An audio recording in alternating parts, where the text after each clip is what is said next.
Two screens, two different views. That's what we're all about. Welcome to Dual Screen Radio, where listening is good. This is Shane R. Monroe. And this is Chris Henschel. And you're listening to another episode of Dual Screen Radio, where listening is good. Is good. Yes, it's amazing we managed to crank out yet another episode so quickly after the last one. But when you figure that the last one was in the can for, 4 weeks and needed editing?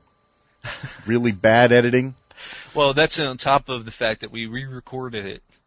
So. 3 or 4 times. It's absolutely insane what we go through to give you this show. Hopefully you're appreciative. Anyway, so we have a relatively short show, but people said they'd rather have more short shows than fewer long shows. I'm not sure how that works out in the end, but that's okay, because we're going to talk to you this episode about Meteos Disney Edition. We're big Meteos fans, so we wanted to give you our take on the new reimagined Meteos. Meteos Disney Magic. Disney Magic. This is George Takei. A Walt Disney production in association with... It rhymes with okay. Disney Interactive. Yes, Buena Vista Pictures. Yes. And we're on themselves these days. That company seems to be changing names left and right. They have 20 different names. Right. Buena Vista Pictures, Touchstone. Every one of those is like a subsidiary. New Line Cinema.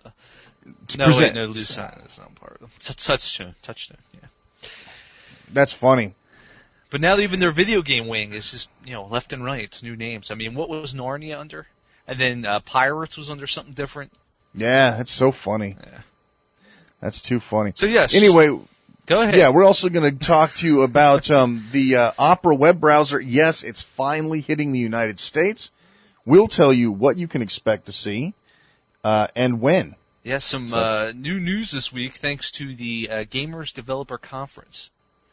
Yeah, we'll talk a little bit about what we heard there. That's fairly interesting. So, yeah, some little tidbits have plunked out of there. So it's been a big week for the gaming world in general, but unfortunately Nintendo seems to be a little more tight-lipped than some of the other companies. But yeah, they were saying something about they had stockholder news and information or something that they had to distribute. I mean, I'm sure it's true. I'm sure there's some corporate reason why they can't talk about it, but that's just bad timing. I'm sure by the time E3 or whatever its interpretation is these days of what E3 used to be. Right, the used to 3. Yeah, used to 3. We'll call it the used to 3. I'm sure there'll be some more information there. I mean, remember last E3? I mean, it was left and right releases. Diddy Kong, Yoshi, Elite Beat Agents. So just tons of stuff. All this new information came out of there. And it was crazy because it was like, wow, I mean, it gave you a real good preview of what was coming for the year. Yeah, it's not like we didn't get anything. I mean, we got videos of the new Zelda Phantom Hourglass multiplayer mode. And even the single-player video that came out, as we're recording this, it just kind of dropped last night. And it's looking really, really nice. Although I'm not too sure about the whole stylus control method. I don't know if that's going to work in this game. Normal case situation, something like Animal Crossing. I mean, it reminded me a little bit of that. But the problem is with Animal Crossing, you weren't running around slashing a sword and whatnot. And also, the other thing is Animal Crossing gave you the option to use the D-pad. So I don't know if this is going to allow you to use the D-pad. But some of the graphics, just the overall perspective of the graphics, the way you're playing the game, and the control method with using the stylus to run around, it's very similar to what you were seeing in Animal Crossing DS. And actually, to a point, it kind of reminded me of Bomberman World. Bomberman Land. You okay over there? Yeah, sorry about that. I was hoping that I muted the mic enough, but I guess that didn't work out. Yeah, I've been finding this terrible head cold and chest colds. Bomberman Land Touch had that similar stylus control. So you just have to accelerate by touching a little further away and slower by. I just hope it works out. Yeah, me too. You got to trust Nintendo. It's been pushed back. I just got to trust them. I mean, so far, with the exception, a few rare exceptions, I don't know. They seem to be doing a good job. I mean, even if you don't like the game, their games tend to be fairly polished. So yeah, from a technical standpoint, usually they go through and they Just when Miyamoto was talking about, how many times that the Wii remote went through development and how they tweaked and then they went back and they tweaked and they went back and then they threw it all away and went back again. So, I'm sure that they're refining the controls like constantly, like up till they go gold with it, it'll be continually tweaked. I expect perfection. Yeah, he's, like you were saying when we were watching it, he looks like such a nice guy. He looks like the nicest guy in the world. But, he's got that alter ego. Kind of like the girl in Heroes, the Ellie Larder. Yeah, exactly. Miyamoto looks in the mirror, and his real side is shown. Too funny. Anyway, yeah, so I'm not totally concerned with the blackout of knowledge or information that we heard from Miyamoto and the Game Developers Conference. I was more pissed off that developer from Spores all went off on the Wii. Yeah, the nerve of him. I know. It's like, I don't know. Hecker, I think his name was Chris Hecker, and I was mentioning in the forums they should call him Chris Heckler. Heckler, yes, that's right. You did say that. It would have suited him a little better, probably, at this point. But, I think he was kind of down on the fact that Nintendo, he made a big fuss over the remarks that were made that Nintendo was trying to be fun. Yeah. And, the last I checked, video games, the word game is involved. And right. Games are usually meant to be fun. They're meant to be a little bit of an escapism from, from the world in general, from your real life. So when you leave that real life, usually you're looking for something to distract you from the day-to-day grind, important things that you're doing, and you're looking for something to loosen you up and make you a little more entertained and therefore being fun. So I don't quite understand what he was alluding to. I like what he basically said with with the concept of Nintendo doesn't care about art, the art of game, or the game art or whatever. Basically what he said is, this doesn't have a high def quad processor with 5 billion gigs of video RAM, so I can't make an art form game on the Wii. Mm-hmm. It's like everything revolves around graphics. Well, then his excuse for that is, of course, the fact that the system probably wouldn't have enough processing power, memory, et cetera, to handle the advanced AI that he's trying to develop. Yeah, that's what he says, but that's not what he's talking about. It's a bunch of baloney because, sure, okay, I'm glad that he's trying to achieve this great AI, but when have we ever really seen anything fantastic in the world of AI in video games? I know. I know. This game, I guess it's supposed to be a more intellectual type of game where, I guess you have to belong to Mensa, I guess, to properly appreciate Spores. Maybe that's what he's getting at. Maybe. I don't know. So he's basically saying the game's not going to be fun. It's going to be just a program based on boredom. Yeah, see, I got a totally different thing from him. Right, and the thing is, what we've already seen with this game, Spore, I haven't played it, but it's really not interesting me, so maybe I'm just an idiot and I don't understand. I don't know. Yeah, maybe we're missing out on something. Maybe, it's just not possible. I don't know. Sorry, I'd rather, maybe bowl in Wii Sports than, try to create evolution. I don't know. Hey, that does sound like a cool concept and everything, but it does. But it's it's got to be fun. It's got to be fun. That almost sounds like work to me. Once again, right? It's going to become like The Sims all over again, where The Sims wasn't really fun when you got down to it because you're doing things digitally that you've already done in real life. Yeah, I understand. Picking up the newspaper, going to the bathroom. You do these things already. Why do I need to replicate it in a video game? Yeah, I don't know. My kid, my daughter, who's 15 years old, of course, she doesn't drive. She doesn't own a house or anything. She'll just sit there and literally spend hours and hours playing Sims, and none of us can figure out why. We don't understand the draw. And I guess if you don't own your own house and you haven't already decorated your own house and you don't drive a car and you don't already do everything in life already, I guess that's sort of an escapism for them, because they don't do that a better stuff. Life. Yeah. Or what you would think would be a better life or a more, important life, or I can't really explain it. I don't get it. But who knows? It kind of relates to the whole driving thing for me, racing games, and how just getting into something like Gran Turismo isn't as interesting to me as something like Burnout would be. Because Burnout, you're running around, you're smashing up cars, but in, Gran Turismo, you're you're racing around a track in a real car. I can do that now. Well, kind of. yeah, I mean, I don't have the kinda. track, but if it's, I want it's real car realism. physics, I can go drive.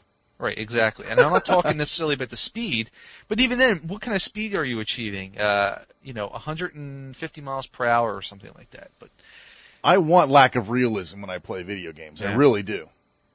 But I don't know. Maybe Once maybe again, we're just though, off. it's all about the escapism. And Yeah. you want to come home and have fun and escape your real world situations.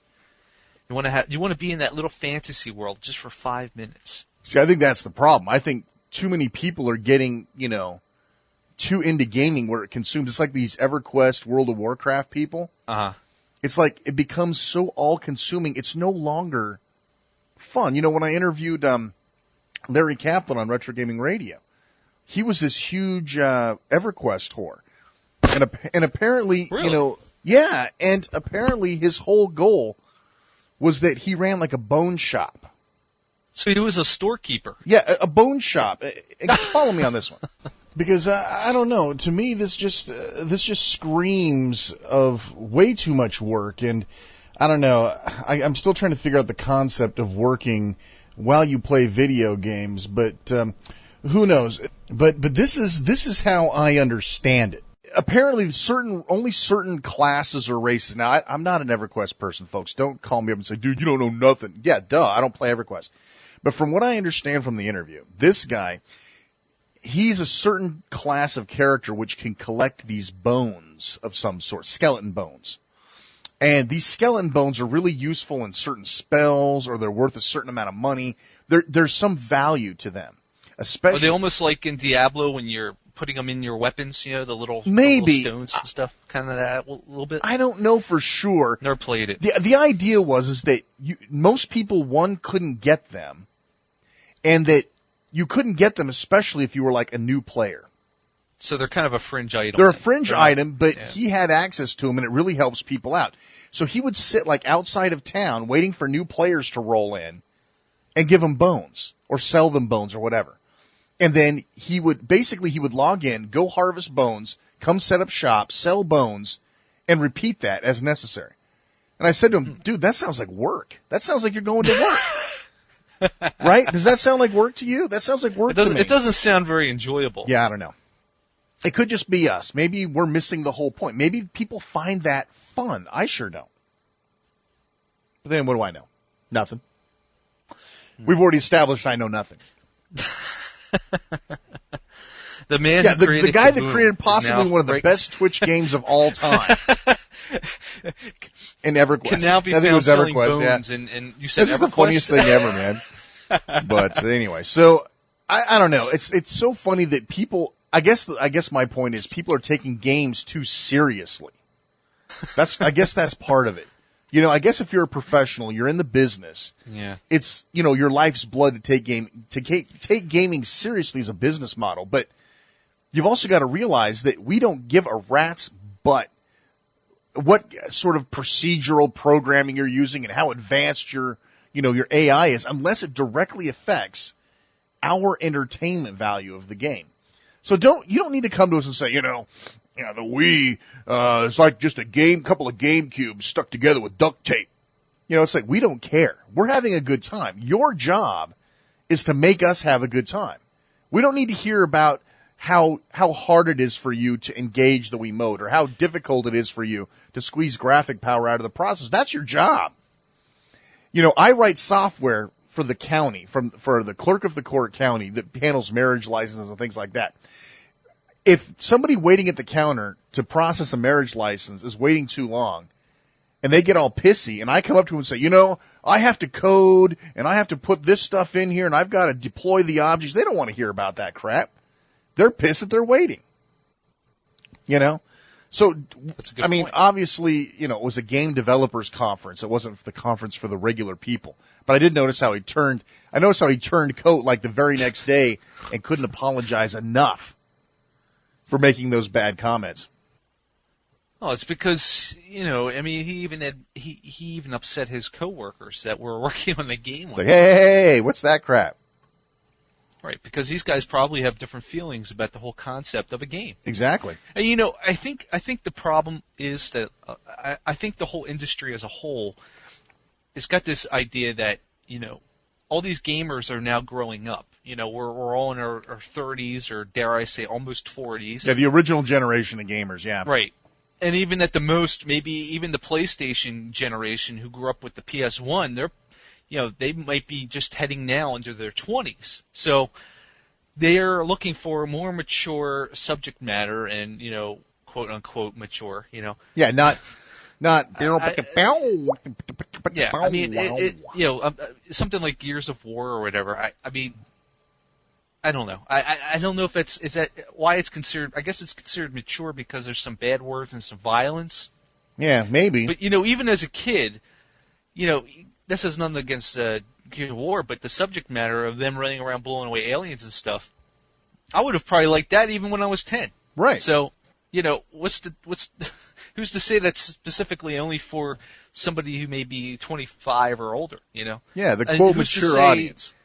Right, who's to say that I can't still enjoy the bare bones gaming involved in something like Wii Sports bowling? Right. I play Wii Sports bowling like almost every day. And you know what? It's because the gameplay itself, it's maybe not the graphics, but the gameplay itself is so fine-tuned, especially in that particular little sub-game in Wii Sports. Yeah. You know, the bowling's fantastic. It's easily the best of the bunch. Sure. But it's so fine-tuned that it doesn't matter how it looks. Yeah. And that just harkens back to the older arcade games. So it's the same idea. It's just now we're 20 years later. And the DS especially, you know, is like the poster child for this concept. Mm-hmm. And it's proven to work. That's what I don't get. You know, the DS is like one of the most phenomenal, successful handhelds of all time. Right. I think it's safe to say at this point. Right. And yet the parallels between the Wii and the DS in terms of, you know, underpowered graphics, more oriented for the, you know, the casual gamer and everything, people still declare that there's no way that the Wii can succeed, even though it's like a mirror image in a console format of its handheld brethren. You know? Right. It's like, oh, well, there's no killer apps out yet. Well, dude, the thing's been out for what, 2 months? Well, I think even Miyamoto had made minor reference to that in the little keynote last night. I mean, he said that basically they could have, with the way the DS is, I mean, it was a little hard to understand because he had a translator, but this is the way I looked at it. I mean, it sounded almost like they were going to maybe just go with the whole DS route, and maybe they were even considering not even bothering with the whole Wii because they figured, wow, the DS is just blown up, you know? But I think, as we always thought, the DS was kind of a test bed, a little minor project that they thought, well, if it bombs, it's no problem, we can move on. But if it does succeed, we can go along with our Wii system. Because it really is, the Wii is a lot like the DS in a console form. It really is. And instead of the Wiimote, you had the stylus and the touchscreen, and you're touching with the Wiimote, your LCD or, you know, whatever TV you have. Plasma. And it's a very tactile experience, even from 10 feet away. It's a tactile experience. And he made another good example on how the people who are watching people play the DS around them were getting involved and getting all, you know, the looks on their faces of being involved just watching the other person play the DS was really another thing that made it was a very important thing for him. And you know, I see this all the time. I play my DS a lot in bed. Before I go to sleep, I'll just sit there and kind of zone off, you know, playing like P-Cross or Bomberman Land or something, what have you. And my wife will be next to me. She's ready to just bomb out any second, so she'll turn and just watch me. She'll just sit there and watch the game. She'll get entertained just watching me play something. Now, usually it's something, you know, with, you know, a little more interest, I guess. It depends. I mean, I was playing Lunar Nights the one night, and she was watching it, and I kind of gave up on that, but I do find that interesting, you know, with that parallel too, again, with the Wii is, you know, it's almost just as much fun to sit in the chair while your friend is up bowling. Oh, yeah, definitely. Or your friend is up boxing. It's almost as much fun to watch as it is to play. And that kind of reminds me back to the old, again, like you mentioned earlier, back to the old arcade days when, you know, people would be playing Dragon's Lair. Oh, they'd flock around the machine. And they'd flock around the machine. They wanted to watch. And then they started putting those big TVs on top of the Dragon. Of the cabinet. Yep. And then people would come up and put their quarters on the screen to kind of let their place in line. Yeah, I feel sorry for people who didn't get to experience, especially that little piece of it, you know, lining the quarters up on the back glass. And I don't know, there's something special about that, you know, I think's pretty much dead at this point. Especially Gauntlet. I mean, guys used to have, I swear, it's almost like $5 worth of quarters, because he knew if he was going to run out of health, he would be, he's not going to be, I'm not running to that dollar machine. No way, I'm never going to make it back, because they only gave you like boom. 30 seconds. Boom, boom. All of your powers will be lost. Boom, boom. That's great stuff. Well, the bottom line is, all the AI in the world isn't going to save a game if the game isn't fun, or at least interesting. So, you know, Mr. Big Shot. Mr. Heckler. Take that, put that in your pipe and smoke it, pal. Yes, so let's move on to one of our features for this episode, the Meteos Disney Magic. Now, a lot of us originally, we were very excited to know that even with Disney's IP slapped on it, that there was another version of Meteos coming, namely for one reason. We were begging, hoping, and pleading for Wi-Fi play. Because that was the one thing that, I mean, let's be honest. If you could take anything in the original Meteos and say, this is the perfect game, but what's blatantly missing from this game? Yeah, and that's Wi-Fi play. Because honestly, that game had everything. I mean, it had single cart play, it had downloadable demo. Yeah. I mean, it really had everything. I mean, for especially for a group game. Oh yeah, it had the statisticals tracking. Which is great. It had it all. I mean, literally, that is like one of the, you know, consummate games for the DS. So we're thinking, okay, if you're going to go back and revisit a game, what you would normally do is improve the things that you were lacking the first time around, right? So it wasn't unthinkable to assume that Wi-Fi might make it in this time. Yeah. Unfortunately. Well, we were wrong. Yes. We were very many wrong. Things happened. We were wrong, yes. As it tends to usually be. So let's talk about what Disney's incarnation of Meteos really is. Well, the gameplay is very similar, with a couple of exceptions. The orientation of the game has been turned to the side, a la Brain Age. And frankly, I think that was a very smart move on their part. A lot of people didn't like it. A lot of people said, well, now I don't have the illusion of my bricks flying off the bottom screen onto the top screen and disappearing. It's like, okay, that's true, but does that really affect how fun the game is to play? No. No, not really. Not really. In reality, it was almost like they just tried to find a little more of a use for the top screen, you know, other than some of the the stat stuff that, you know, would have probably have squished its way into the bottom screen, but exactly. The real estate is really being used in either one of these games. Yeah. Yeah, and that's important to note too, is, you know, at least in the original Meteos, you could bring up, like, if you're playing multiplayer, you could actually see their screens on the top screen. Mm-hmm. You know, bigger versions of them, so you could kind of keep track of them. Where in the Disney Meteos, the view that you have of the opponent's screens are a lot smaller. But we'll get to that in just a minute. The fundamental changes, of course, well, the big fundamental change that you probably are already going, duh, is the fact that the entire game has been rebranded with Disney IP. Intellectual properties, for those of you who maybe are new to the show or, you know, kind of new to the industry in general. The Disney intellectual properties has been dramatically and graphically hoarded throughout this game.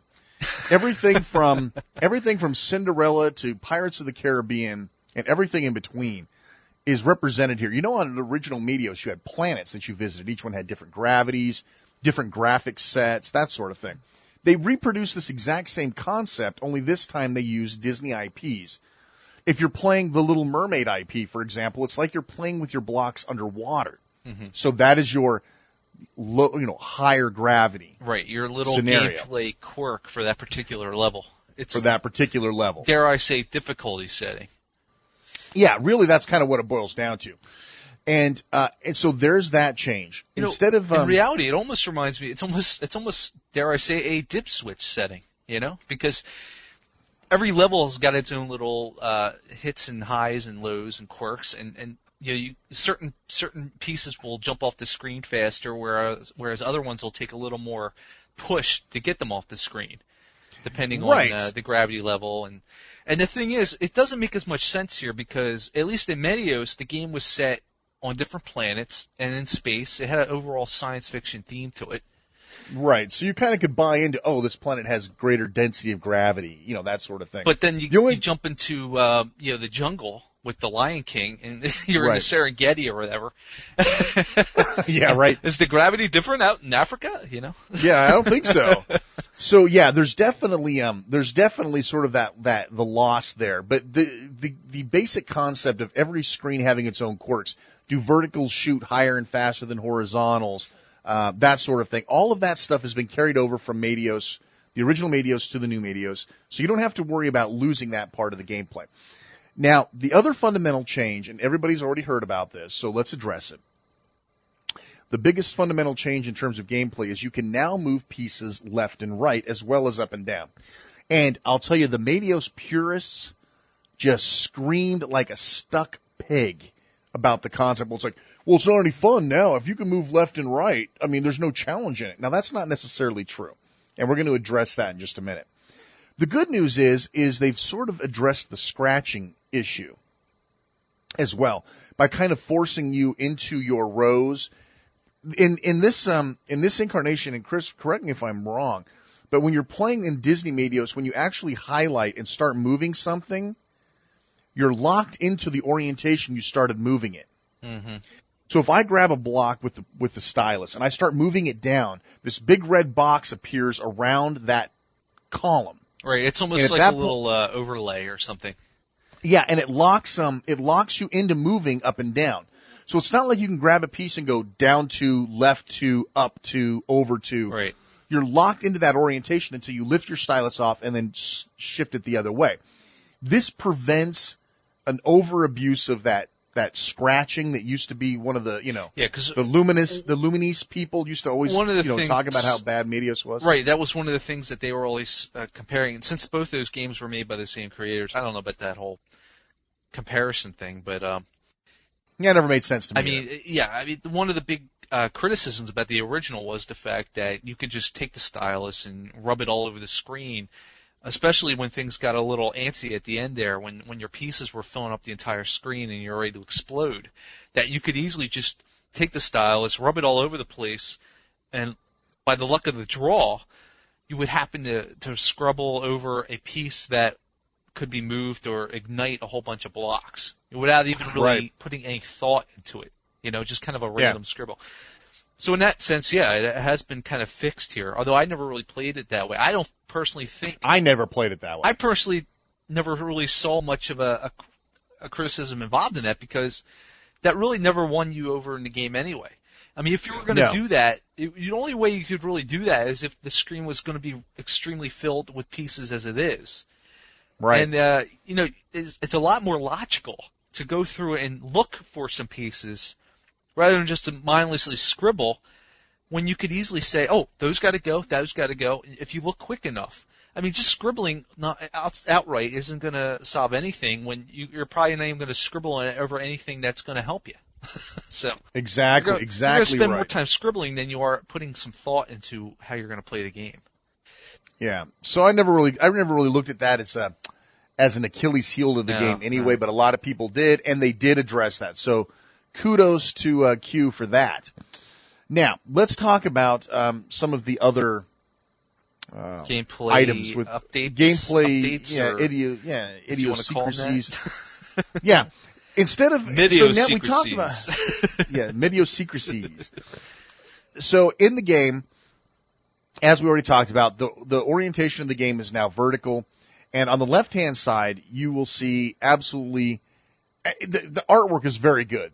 You get to see your Lion King, you get to see Simba, you get to see Scar, you get to see Jack from Nightmare Before Christmas, and they do things which interact or that are effects of what you do in the game. For example, if you pull off like a 5-piece combo, a 5-move combo, the Lionel roar, So there are some.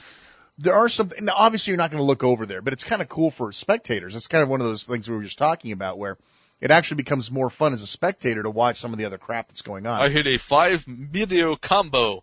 Pooh opened his honeypot. Yeah. Nice. Anyway, so again, the mechanics of the game didn't really change, but all of the graphics have changed. The blocks are now fashioned around characters. Like if you're playing the Lilo and Stitch, you'll see little Lilo blocks, you'll see little Stitch blocks, you'll see little other types of blocks that are similar. Or like something like Beauty and the Beast, the pieces kind of have like teacups and dishware, because it's replicating Things the you'd big dinner expect to scene see. and everything. Right, and that's okay. I mean, actually, I don't have a problem with that. There are some levels that people complain that the contrast of the blocks aren't very good. Mm-hmm. I'm one In of other them. words, a lot of blocks. Was that you? I couldn't my remember hand is if it was raised, you. yes. Especially Lilo and Spit, huh? Especially Nice. in the Lilo and Stitch level. It was really. I mean, I could be I'm going blind, but believe it or not, my eyesight is actually pretty decent up close. It's far away that's a problem, so that can't be it. But I've noticed some definite clashing with some of the background artwork and graphics to the tile pieces, because I found that the tile pieces themselves are a lot more overcooked, so to speak. I mean, some of the artwork involved in them is definitely more graphic and detailed, and there's just so much more going on in them than there did in the original Medios. A lot of the original Medios, the graphics were very simple. It was almost like they were paper cutout kind of graphics. I mean, things were just very clean cut, cut edges, rounded edges, primary colors. This is very much everywhere across the board. You got every little piece has its own little detail. And the Lilo and Stitch ones especially, some of the characters kind of looked very similar to me. So it was hard to kind of stick the right pieces together. I mean, I've only seen the movie once, and I wasn't even a big fan of the movie. So I'm not one of those. I'm not one of those people who are watching the thing every day on TV as part of the regular TV show. So I mean, obviously this might be centered around a little more like for children, and maybe some of the stuff's a little more identifiable. But even in the Beauty and the Beast tile set, some of the pieces just were hard to even tell what they were. Because they were trying to make the use of these really small little pieces, and there's only so much you could put in there. It's almost like they went a little overboard. I think that's the bottom line. And some of the backgrounds, since they are from the movies, it's almost like they're replicating the artwork from the movie. There's a lot more going on in that background, in a sense, compared to the original Medios, which, as I've already said, were very clean cut. Everything kind of just blended in very nicely. The tiles just felt like the overall theme were a part of the background, and they really didn't mesh. I mean, they meshed a lot better than they do in this game. So, yeah, and there's a couple of different ways to look at this, and one is the way that Chris is just talking about. The other way that I look at it is that on certain levels, because I play this more multiplayer than single player, to be totally honest with you. So I look at this as more like when I really want a challenging level to play with other people, I'll pick one of those ones where the contrast of the pieces, I almost think it's intentional. Because if you look at, like, say, the Nightmare Before Christmas one, the contrasts are very, very high. You got like a cat head, you've got a jack-o'-lantern head, you've got like a spiked ball, you've got like a green Christmas present. Everything is very high contrast. But like he said, when you get to like the Lilo and Stitch one, then you're talking about where things look very similar. And there are tons of different puzzle games where they intentionally make things look similar to make it more difficult. Mm-hmm. I honestly think that's kind of what they were going for. Almost like a Pokemon Troze kind of thing. Exactly. A lot of times in Troze. Yeah. So, that's a very valid point though. But here is it. If I could say one thing about the aesthetics that failed considerably. Number one, every single level uses the same sound effects bank. And the sound that you're going to hear a lot, and those of you who are like over the age of like 30 are going to know what I'm talking about. Do you remember the Flintstones when that little green Martian appeared and talked to Fred all the time? Hello, dum-dums. Hello, dum-dum. And it had that little rink. I can't even duplicate the sound effect when, what was it, Zazu? Was that his name? No, not Gazoo. Yeah, every time he appeared, there was like that brink sound effect. Well, that sound effect is the core of the Meteos Disney Magic sound effect. You will hear that literally constantly as you're playing. And I start laughing. Every time I hear this thing, it's like, hello, dum-dum. Hello, dum-dum. So it's very distracting. And it's one of those things where it's like, well, couldn't you guys have like actually, used samples from, the property, from, well, of course, Nightmare Before Christmas or something? But they didn't of the choose sound, to do the that. music is really taking a downturn, I think. Oh, wait. I was going to get to that. Yes. My bad. I was going to get to that. When I was starting to say that the biggest problem with the game, okay, first of all, Disney is known for, well, at least in the old days, they were known for their gorgeous artwork. Okay, so we've got some of that.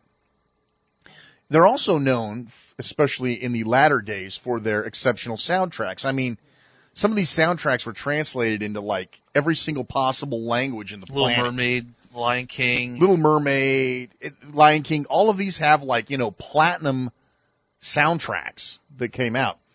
This is like a zero-brainer scenario. If you're going to play Lion King, a Lion King level, you should have Lion King music playing, right?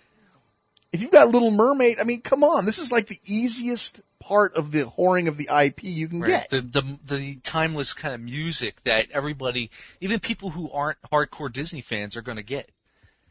And the problem is, a lot of that music just it doesn't translate over. It's almost like they've gotten some high school band to try to replicate the music, It's really piss If you're going to poor. have full on, open locked for the Disney archives and the IP itself, I don't understand why the music wouldn't be in there. And I was actually really surprised that I was not hearing the official, under the sea music and everything for the Little Mermaid level, for instance. And instead it was it wasn't quite the same music. It was almost like a poor man's, little salute to the song.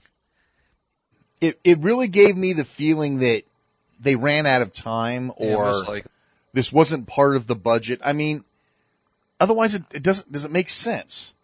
It doesn't make sense. I think the whole game itself just had it. I think basically they took the concept of Meteos, and unfortunately I don't think the original Meteos really sold that well. And it was kind of out just not too long after the DS's launch. It was in that first, I'd say 6 to 7 month bracket there. And I don't think the DS hadn't quite caught on as much as it has now. So I think they figured, well, let's take the game, we'll redo it a little bit, mix it up, and we'll polish it up. Maybe we can put it out there a little bit for a bigger audience. People, put the IP on there that will maybe get kids involved. People who didn't buy it before, maybe we can try it again with a little different pizzazz to it.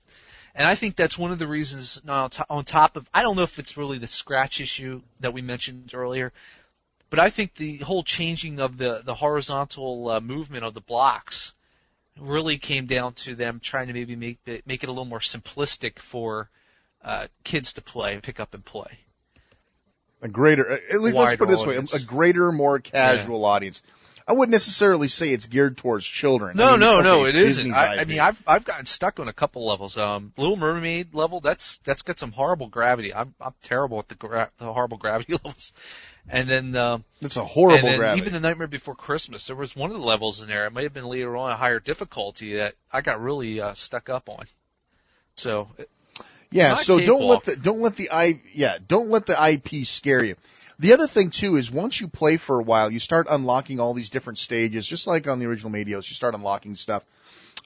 Eventually, you'll get to a playable level or a playable setting where you go back to the original Meteos thing where you cannot move left and right. So it's still in there. So you still can play it, just not right away. And a lot of people's like, well, I should be able to play it like that right off the bat. Whatever. I mean, you can find anything you want to bitch about, but that's something that's important. Now, there's another little piece to the game that was also added, which is the addition of power-ups, chargeable power-ups. As you complete combos, you start building this power meter, and when the power meter fills, you can reach over and tap it, and that will cause a power-up to happen. Things like slowing down your blocks, What are some of the other ones? I think one will make a specific type of block disappear or something, if I'm not mistaken. Well, there's two different types of power-ups in the game. One is a chargeable, use once, recharge, use again, recharge scenario. And then there's another one that drops, there are other ones that drop as blocks that you can use. One of them being a rocket, which will take all of the Meteos above it, a square on either side, and all the Meteos above it, and immediately launch them off the screen no matter how many they are. And that can really save your butt if you're in a really tight situation. So your strategy with that. Right. It's like an instant launch for everyone you want to launch, regardless of the gravity. Right. So you keep that and you stash it for some time when you're really going to need it. That saved me numerous times. And there's also one called, it looks like a little paint bucket. And I cannot completely figure this one out yet. Basically, according to the instruction book, it takes all single-colored Meteos and turns them into a different color or something. The instruction book is very vague. But if you tap it, all of a sudden, a lot of the Meteos on the screen will change into something else. And right, that's the one I was kind of thinking of, but I was a little shady with it now. And you know, it's really funny. It's like, you know, you buy this game and you got an instruction book and you still don't know how to play. You know, you tap this thing and some of the Meteos change and that automatically forms some Meteos combos, and boom, they start flying off the screen. Right. But it's not something. It's sort of like more of a random thing. You use it when you're desperate and hope it does something good. Whereas the rocket's a controlled type power up. The rocket one's awesome. Yeah, that one will definitely save your butt. And you can choose when you're playing in multiplayer which power up you want, like the slowdown or whatever. The one that you charge up and use, you can choose which one you want to start up with in the multiplayer mode. Just like in Meteos, you can both play on different fields too. So if you're a really advanced player and you're playing like a first-time player and you'd like to make the game a little more fair, they do have a handicap slider which controls how fast the blocks drop. But sometimes that's not enough. Me personally, I like it when it gets fast. When it's slow, it kind of bugs me. Yeah, because then that's the other thing. It no longer has. Unless I'm missing something. Oh, you're missing it. I know exactly what you're going to say. There's no longer a fast block drop. Right. There is. Right, unless there's something. And they totally screwed it. When you have the DS on its side. See, I'm used to having the little button, the little spinner in the bottom right corner. But it's now the D-pad. Oh my God! And guess what? You know what? It's funny. It's just one of those things that I have read the instructions, but I know. guess I know. I'm the same way. I've read the instructions and I didn't. And I think it's because the orientation just threw me off. I'm sitting there looking. I'm so used to using the little slider. You know that little slider exactly from the original Meteos. It's the little, and that can actually get locked at certain points of the game if you pick one of the bad power-ups. I usually just spun that thing around, clockwise. Yeah, so that threw me off. Yeah, if you've got your DS in the proper orientation to play the game, pushing, quote, down on the D-pad actually does it. And I found that out totally by, accident. And that really made, because I like to speed things up. But back to the original comment. Boy, we managed to get totally segued there. If you want, you can actually choose which world you want to play on. In other words, you could play on the Little Mermaid screen, which is really hard because the gravity's tight. And you could let, say, your friend play on Lion King or on Toy Story, where there's not a lot of gravity, and it's a little easier to play. So not only can you use the handicap for the falling speed, but you can also utilize the story. Everything's kind of oriented in storybooks instead of planets now. That's sort of their new, denotation of how things are. Instead of being on Geomite or whatever, you're in the storybook of Cinderella. You're in the storybook of Pirates of the Caribbean.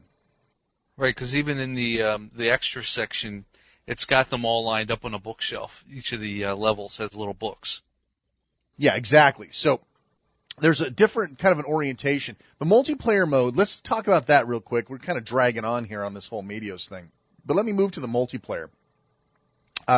Multiplayer is pretty much the same way it was in the original Meteos. What you will find out is the matches, because the game seems to be, quote, easier.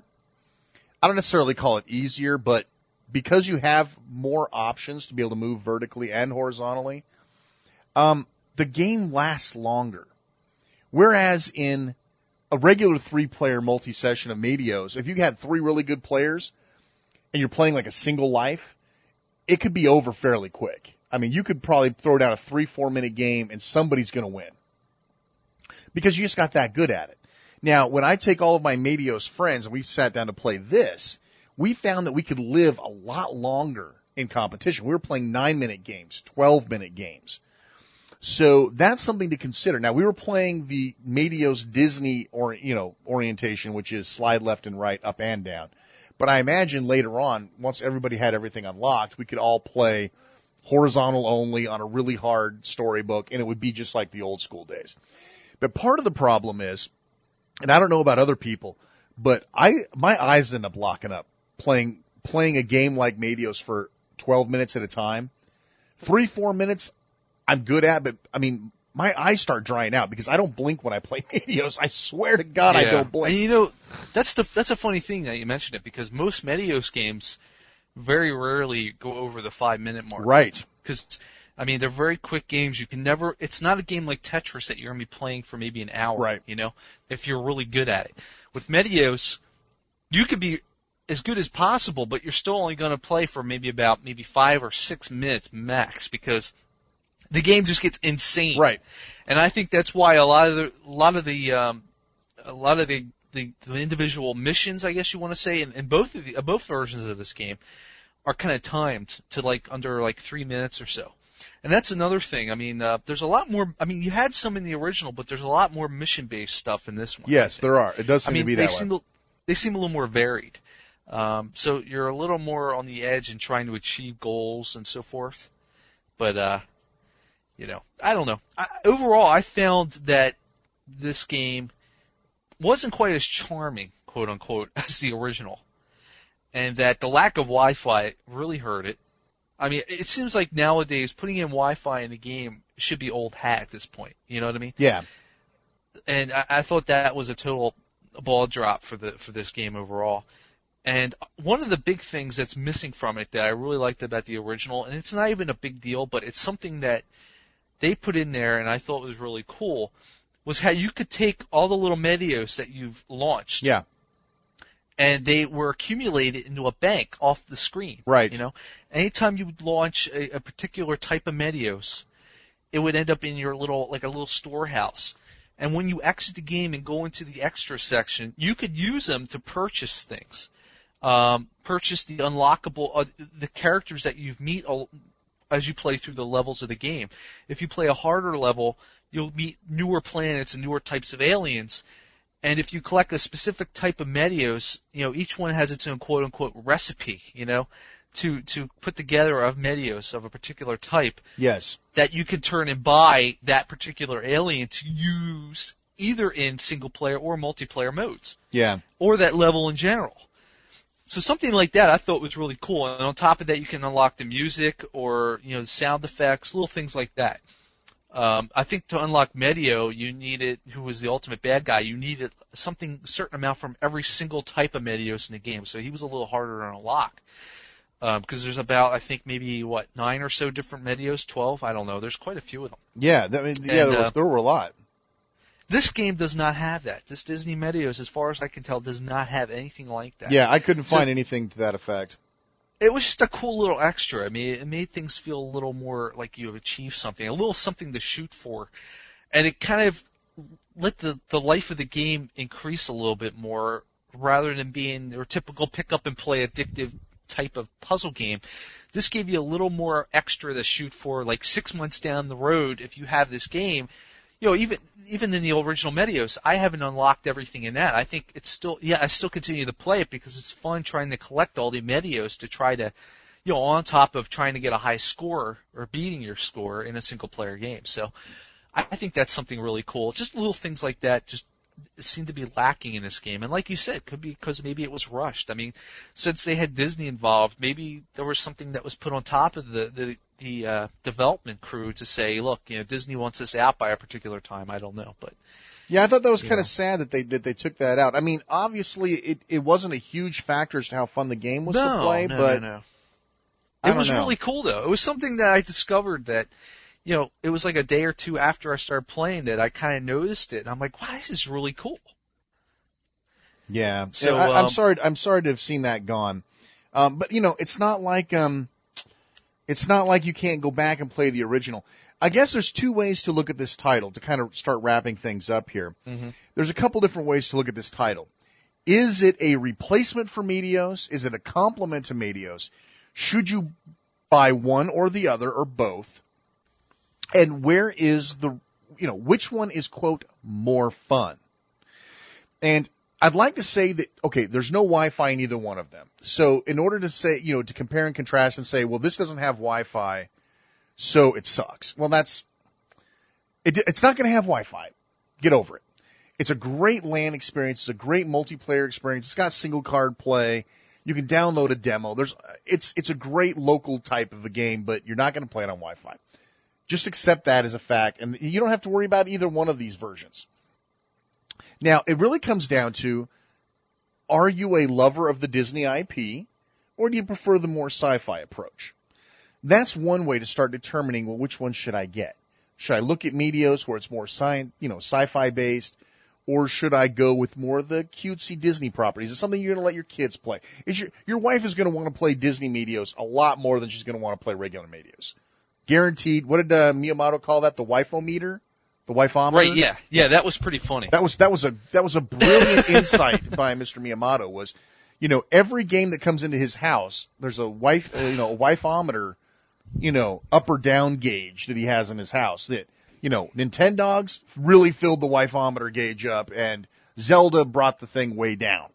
And then Brain Age boosted it way up. Yeah, so it was really funny. If you haven't seen that keynote thing, it's worth sitting down for an hour and watching it.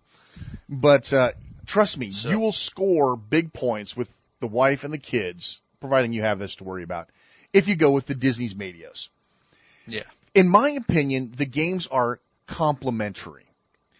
You should not necessarily buy one over the other. If you can afford both, I think they both have strengths and weaknesses. They both have an interesting quirks about them, differences in gameplay. They both bring something different to the table. I don't feel that you should necessarily buy one over the other unless it has to do with your aesthetics. If you're into Disney IP, and I know a lot of adults who are Disney whores, so it's not like, oh, well, that's just for kids. Not true. I know a lot of people that like Disney that are adults. And whether or not, these couple of little things that we've talked about, are you looking for a little more challenging of a game? Then you might want to go with the original Meteos. If you're looking for something that's more accessible right away, being able to move horizontally definitely makes the game more accessible right away. So it's really hard for me because naturally you're going to compare the two of them. It cannot be done any other way. They're just too close of cousins. Mm-hmm. They're siblings, in my opinion. So, bottom line, what are you giving this game? I'm trying to remember what I gave the original Meteos. I'm pretty sure I gave that a full. I can't remember. Full stylus up. You don't remember what you gave yours either? Well, no, I don't remember if we even. I don't think we've actually had a real review for it, did we? I can't remember. No, then we suck then. But I've already thought ahead a little bit. I've already thought about it. Give me your thoughts on it. I've already given my thoughts in that the original Meteos I would have given us a stylus up for. For this game, I would probably give it a middle stylus.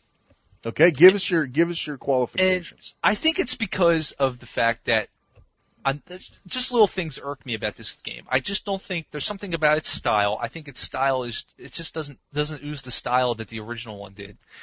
I'm not a big fan of. I'm not sure if I'm a big fan of the orientation.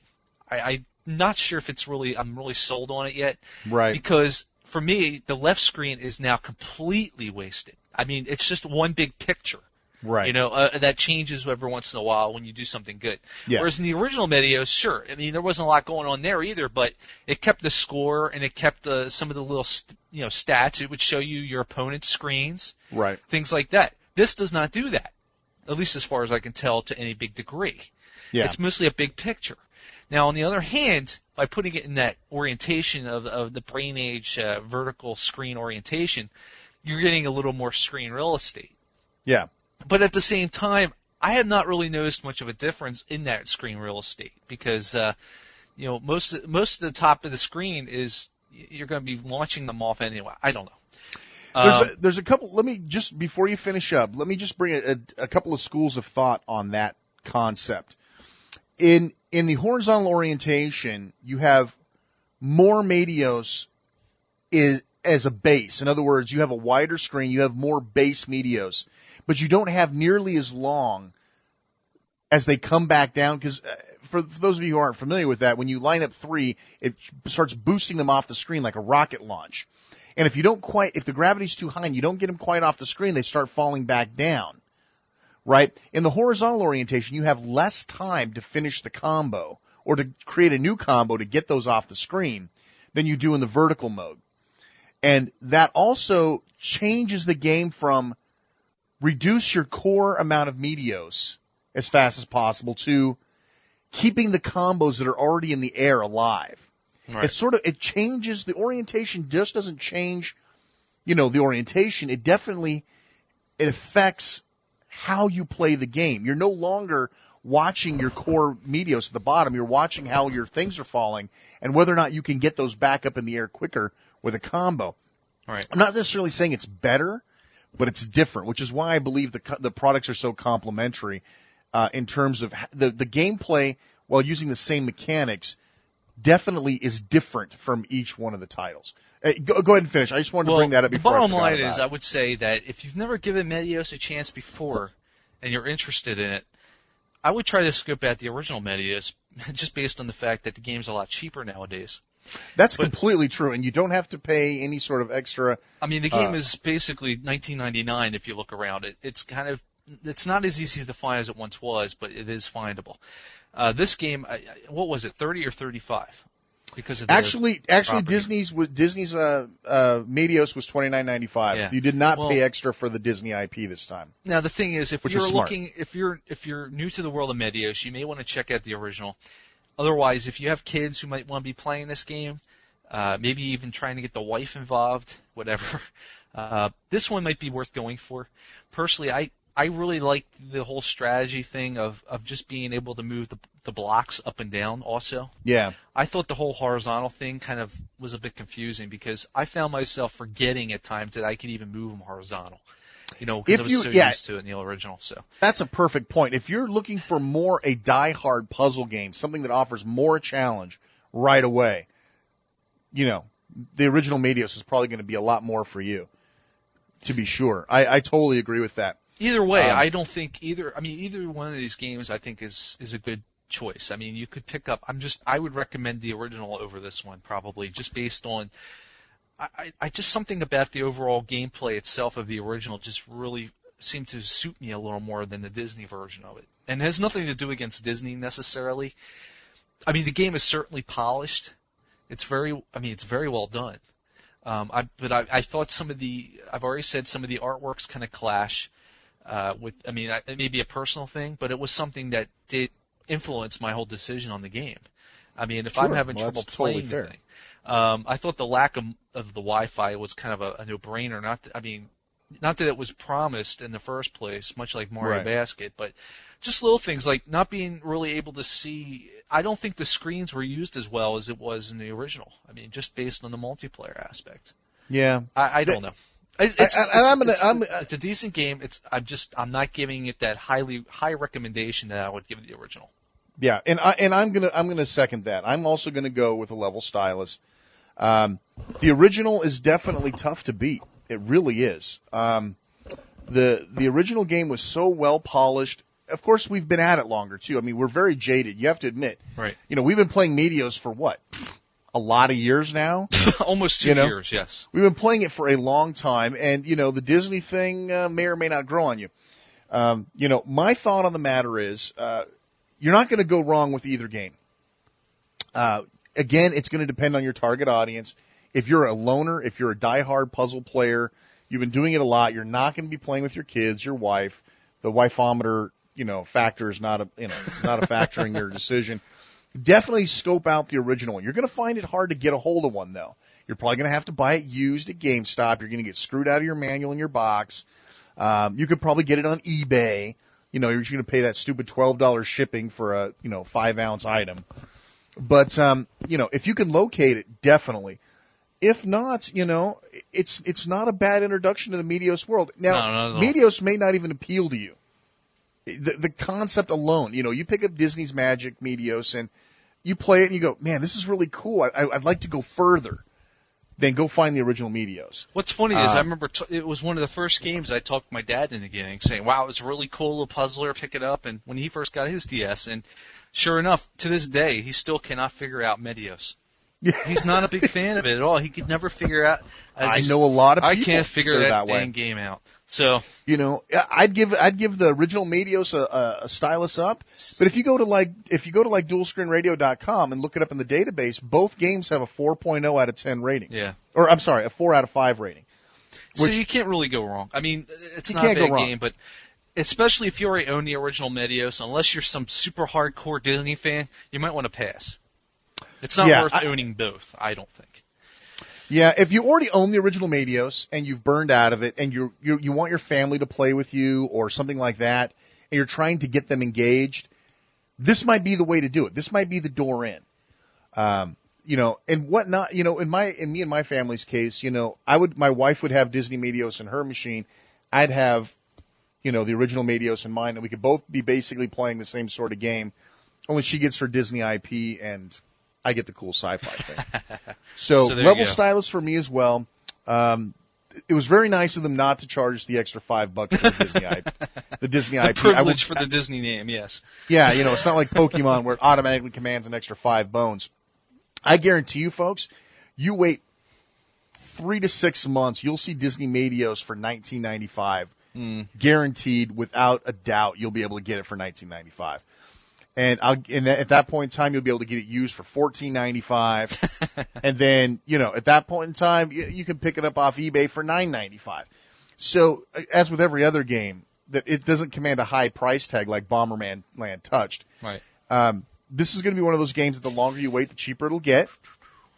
And if anything that we're talking about interests you, by all means, pick it up when it gets cheaper, to be sure. But if you got an opportunity and you've never played Meteos before, I would definitely recommend you go for the original. All right. Well, also, we just got word that the Opera web browser, the United States edition, you don't have to import it from Japan. You don't have to import it from Australia or the UK. The actual United States version will ship June 30th. So those of you dying to get your DS online, however of a mediocre experience it may turn out to be, you'll have your chance. Now, we haven't seen any pricing yet, but I would imagine it's probably going to be something in the $34.95 range, which will count a lot of people out, I think. Yeah, and it's probably due to the fact that it's got that memory cartridge with it. I'm sure that's starring in some of the costs. Oh, absolutely. It's a shame, because I think it would do a lot better as maybe a Touch Generation $20 price tag. Yeah, hey, they may surprise us. What do we know? Yeah, we'll see what happens. It's not a bad little browser, as long as you don't do anything too hardcore. Yeah, I mean, if all you want to do is, check the weather, pop up and get sports scores, check the weather, get some news. Local news, yeah. Mostly text-oriented. Anything you would imagine doing on a PDA, would pretty much be at home here, or dare I say even your cell phone, because of its limited speeds. And I don't know if the speed is so much the Wi-Fi ability, or the fact maybe it's just slow in reading to or writing to that memory card, the memory slot too. Hard to say. But something like the Monroe World Forums, it'll work, but it's going to be a bit of a chore. You may be pulling your hair out waiting, even with the images off, trying to get everything to load, and everything's kind of got that format that's more attuned to like a wide screen. And, just viewing it's going to be a little bit of you're going to need a lot of patience. Hey, but you know what? If you're stranded at the airport for 3 or 4 hours on a layover. Yeah. Dude, I'd be on there. There's nothing like having this. Yeah. There's nothing at all like having this. I mean, when you got all the time in the world, do something with your nothing, as Nintendo says. So. There you go. But, yeah, exactly. WAP sites are really good. I've already kind of compiled a little listing of some nice little quick loading, mostly text-based sites that were mostly oriented for cell phone and PDA usage. And it's real nice because they pop right up pretty much instantly due to their low bandwidth. I mean, obviously you're not going to want to load something like 1UP on here, 1UP.com on this thing, because you'll be Oh my god! Yeah. Oh my god! You'd lock up. Oh my god! Yeah, you'd lock up your DS probably with the nonsense on there. But hey, yeah, like you said, you're in a layover. You want to hit up some porn sites.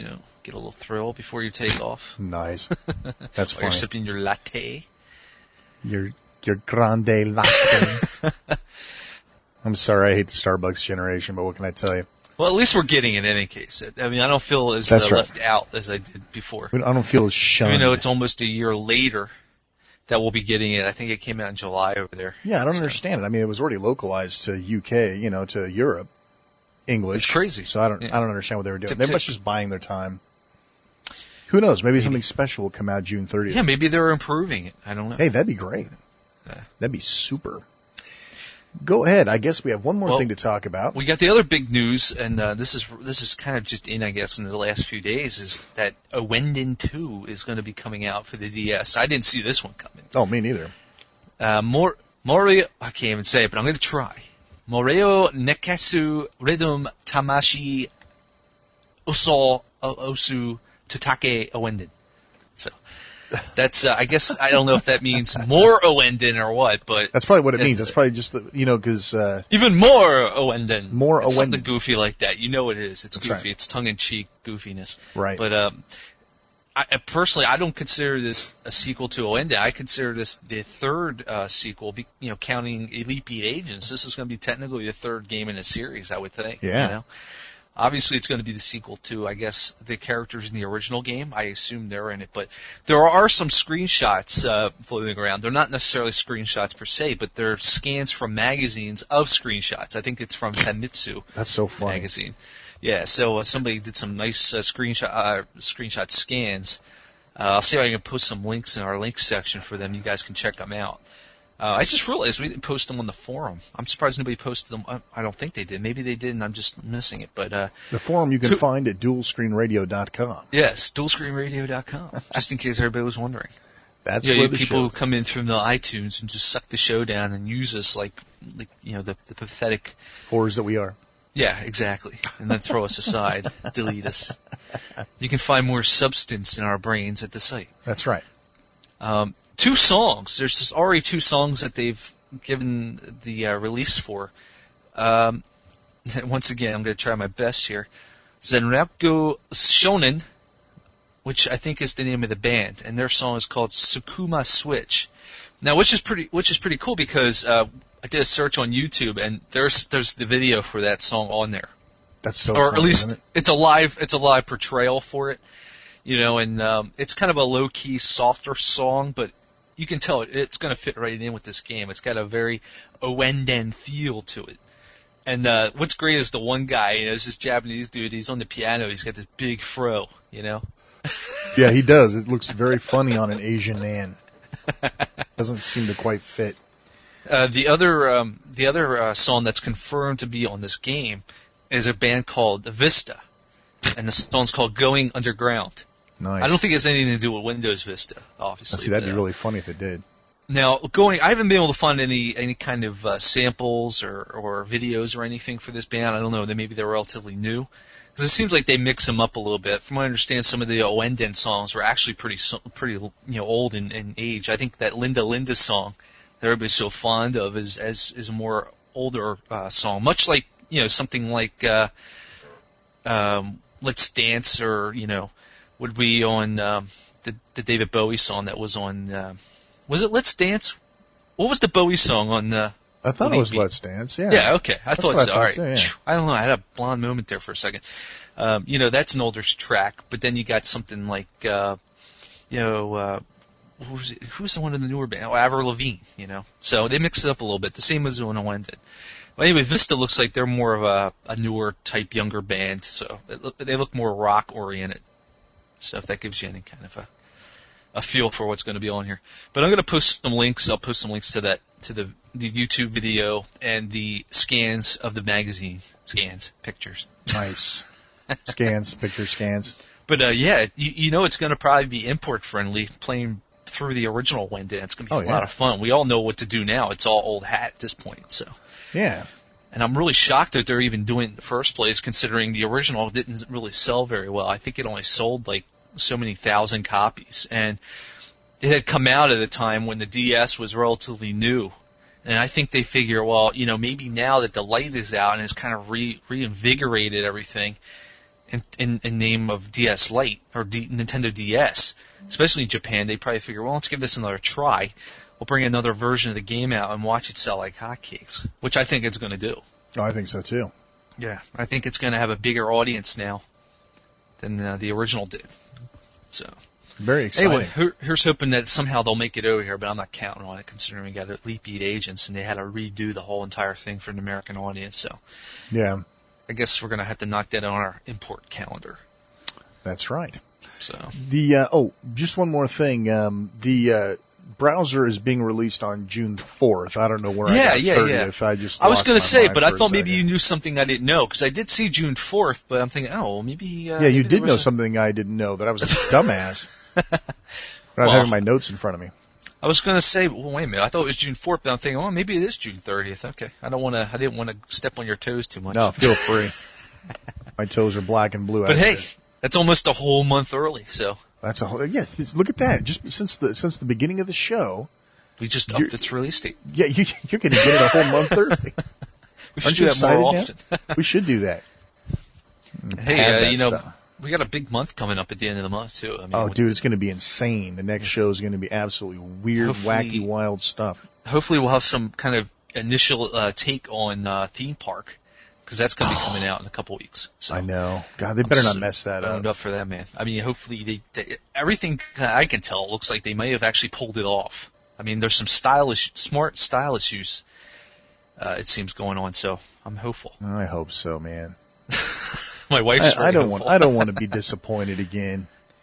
Zoo Tycoon I had such high hopes for, and I got burned, and no one likes to get burned. No, especially for $30 a pop. No. $30 is a little tight to get popped for. Mm. Well, but I think that's pretty much it. We just have a really short show this time around. We wanted to get a little something extra out there and keep the momentum going, especially having these big shows that are going to be coming up here in the next few weeks. Yeah, as more releases come out, especially. I mean, it's a slow season right now for DS games.